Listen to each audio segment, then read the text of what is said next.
Hello everybody and welcome back to NetSuite tutorials. Today we're going to talk about how to search NetSuite using your internal ID of a certain record. And usually it's not kind of possible, but I'll show you a couple of tricks how to do it. So let's get started. So what we're going to talk about is briefly what is internal ID, and then we'll look at some of the examples how to look for certain records like customer fields or even searches. So let's get to it.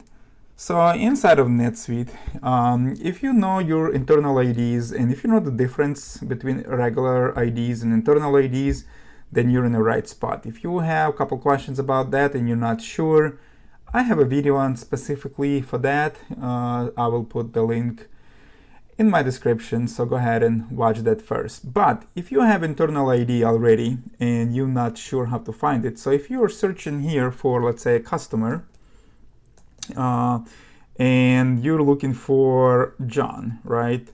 So if you look in here, I have a couple of customers in my system, it will show it to you. But if you have a customer that is internal ID, for instance, 1663, no luck on that one. So this is an internal ID of a customer that I know I have. So how do we look for? So let's go into NetSuite and let's look at the list first. And we're gonna go into customers. So what I mean here is when we open up all the customers, so internal IDs are right here. So you can kind of see all the internal ID and actually they're sorted by that. So all you need to do is just basically open up any customer that you have.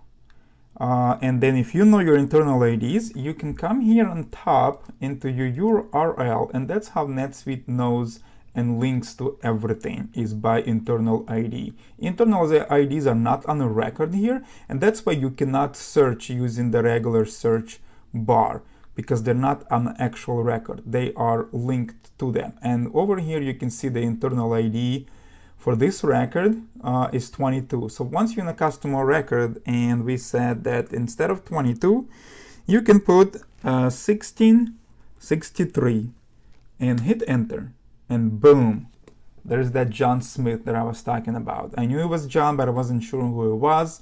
So I found it by replacing. So each of the customer has it. So the same for each type of transactions. So for instance, your sales order, your invoice will have a unique URL. And then at the end of it, it will be just separated by the internal IDs. So on my homepage for a shortcut, sometimes I like to have those. So I have a customer record right here, a list record, and a search record. And then so when I need to change it, I just click on it and then I come here. It opens up a search that I referenced to, and so right now it says, see right there, search ID is 33, and if I change it to 10 and hit enter, it will open up another search. So basically for any record that you want to look for, you just open up that record type in the list. So if you go and you find a list, if you know your employees, you can find any employee. And then once you click on the employee, you can then change that ID number to the one that you know you're looking for, and you will find it. So I hope these guys helped you. And if you have any comments or you know any other tricks on how to search, please let me know, and I will gladly update this video. And thank you guys for watching. Like and subscribe, and I will see you next time. Keep on sweeting.